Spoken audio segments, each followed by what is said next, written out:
Hey, how's it going, ladies and gentlemen? It's your boy Brock Tactical, coming at you this evening.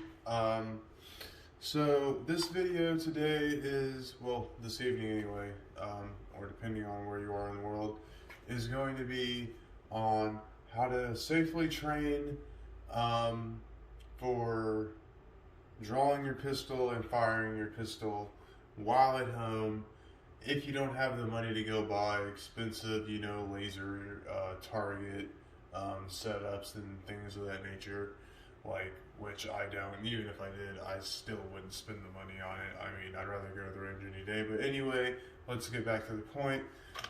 You guys all know, this is my M&P Smith & Wesson Performance Center with my Money River Tactical IWB holster. Yes, there is a magazine fully loaded in the gun and another magazine fully loaded. As you see, weapon's clear. Look down, go again, just cleaned it. Pull the trigger, good to go.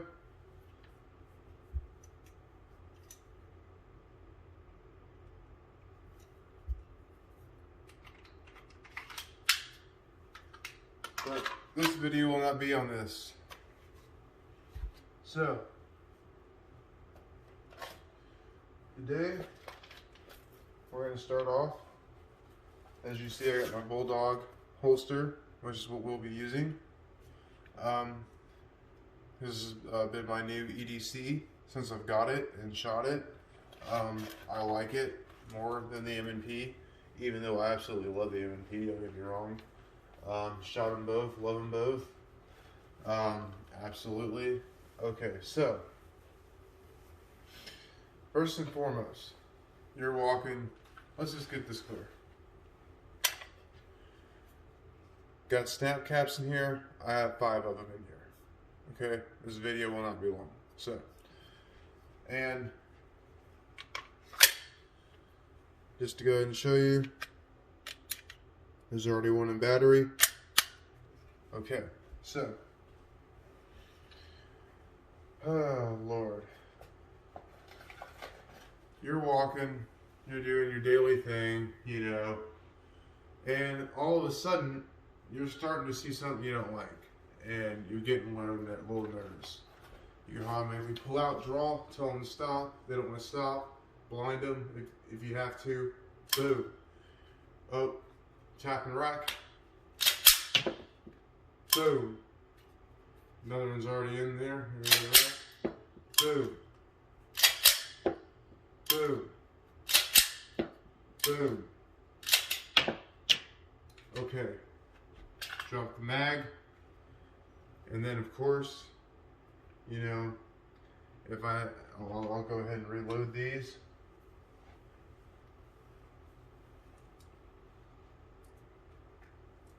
So, I'm going to talk while I'm loading these. The only reason I brought up the tap and rack, although with these two guns, not to say it won't happen, I've ran all kinds of ammo through both, especially the H&K. Especially when you're using high dollar ammo, but it doesn't matter. I was using low grade ammo. But the whole point is, you get okay, so you're empty. You drop that mag out. So that slide is finally locked back. The last round has been emptied. You drop that slide. You go and get your other mag. Boom. And then you get back in the battery, to start the fight. Okay. And then if you want, you can choose to blind him in the situation if you have to, and boom, hit him again. Look for any more threats with the finger off the trigger. Okay, we're good to go. and you go ahead and I got this extra large one, so yeah. Oh, that's why. The stupid Velcro. The thread's gone, so what I always say, most important thing, once the threads are gone, take your time holstering your weapon. So, alright. But that's just how quick that thing comes out. I just, like, literally want to show you guys, that's how quick that comes out. And I'm telling you right now that, and even though those were snap caps, we're going to check the weapon anyway. Clear. Look down again. Clear. Weapon's good to go. Okay. And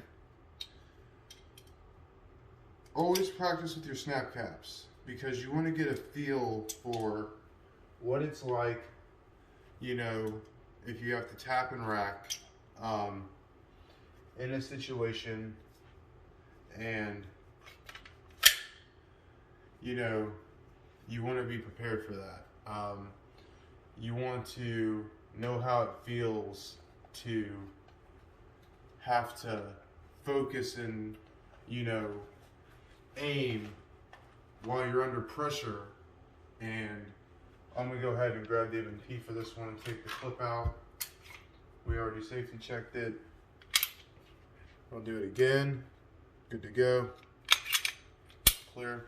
So you always want to know, you know, what it's like to have to, while you're, you know, firing that weapon, you know, under pressure, getting that front sight aligned with where you want to hit that target at, and then addressing, are there any more threats? And while your adrenaline is still pumping, you're having to still observe, are there any threats around?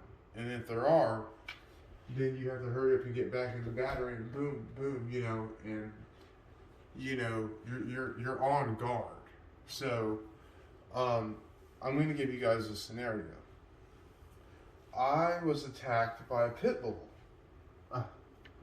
believe it or not, and the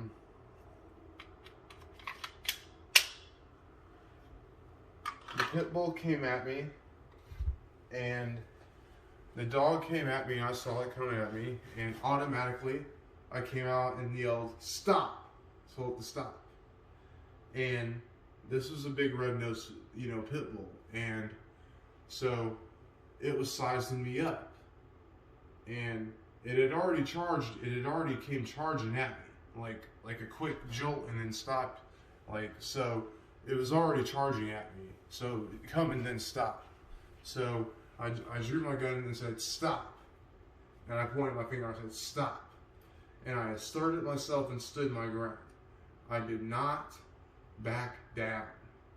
Now, I talked to several police officers about the situation and said they would have shot the dog just off, you know, off jump point.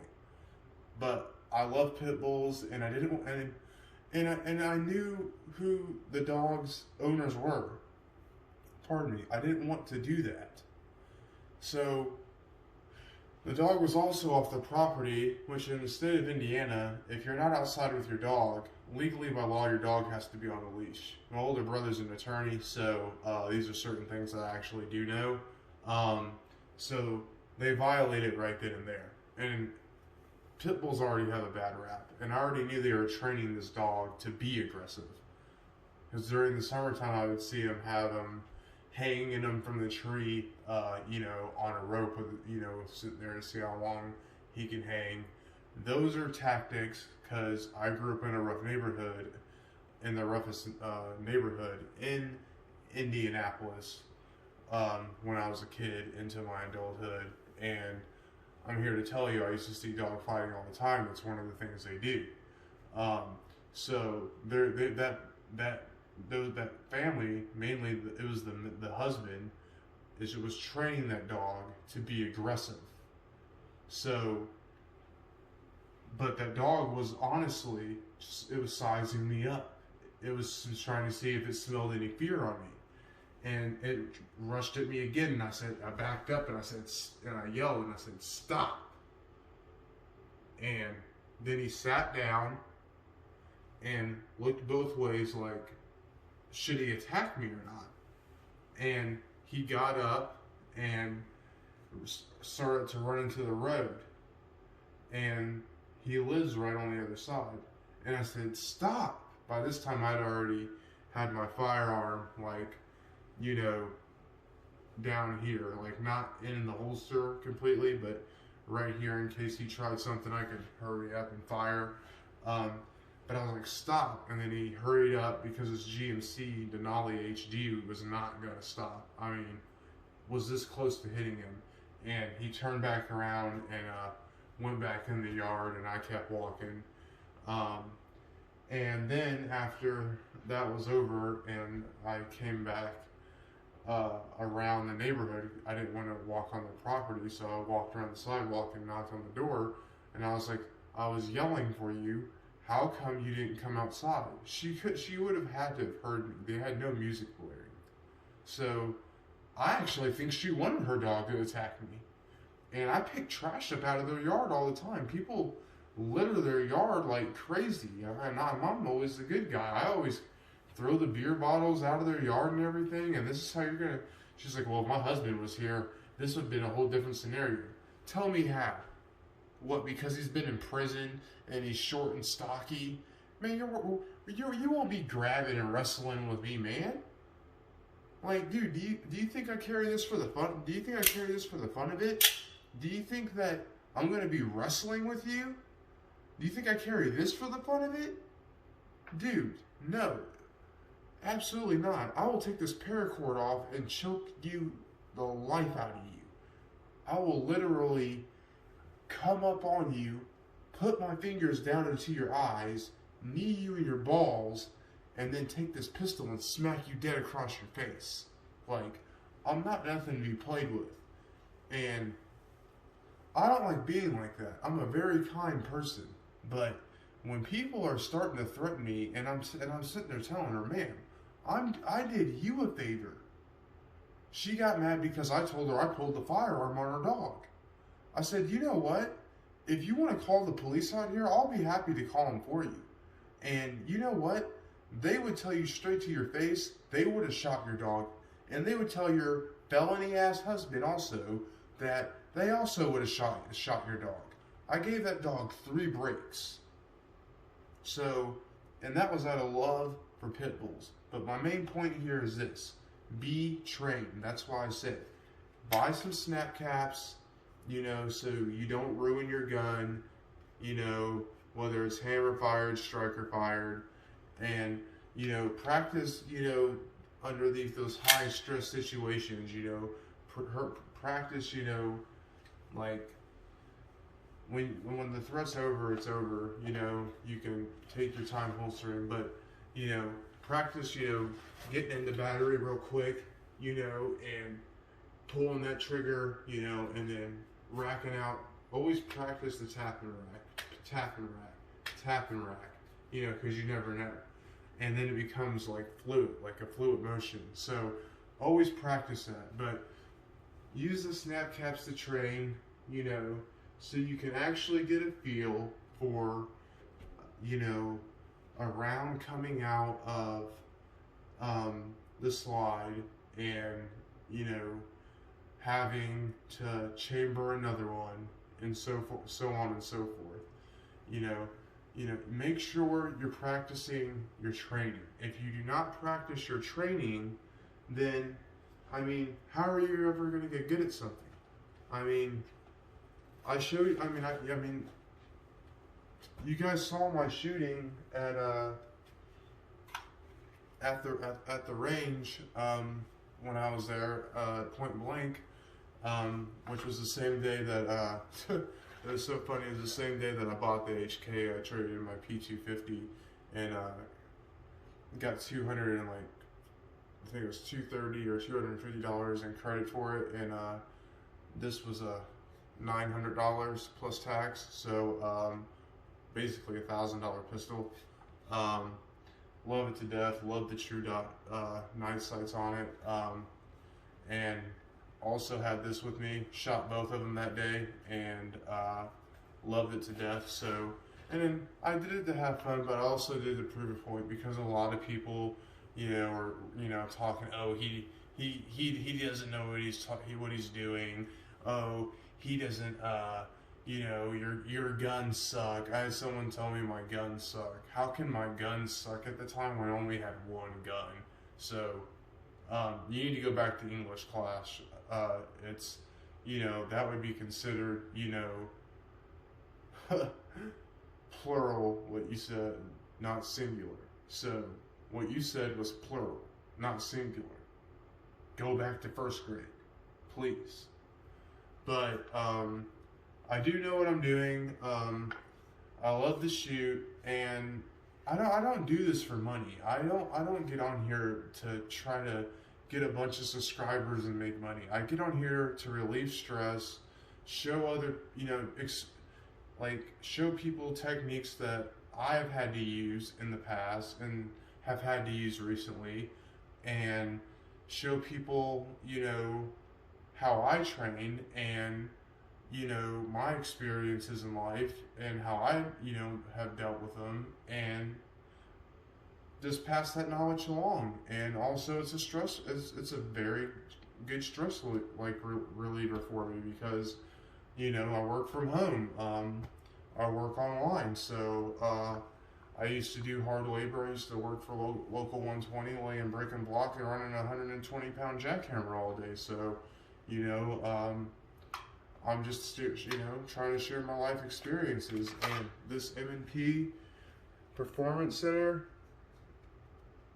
oh boy, it is beautiful. And I am not going to lie though, the SIG, I cannot lock in on the sights as quick as I could on the Smith & Wesson. But with the H&K, with the True Dots, because they're bigger, I'm able to lock on just as quick with those as I am with these. So that's, plus I do like HK better than Smith & Wesson, I'm not gonna lie.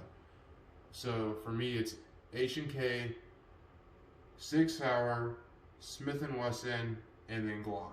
Those are my 4 top favorite guns, or brands I should say. So, a lot of my people would say, well, what about CZ? I'm sorry, I just really don't care for CZ. You can call me a hater, call me whatever name in the book you want. I just don't really care for them. With that said, happy holidays, and, train safe, and always be alert, and always be prepared. It's your boy Brock Tactical. I'm out for the evening. Take care, and God bless.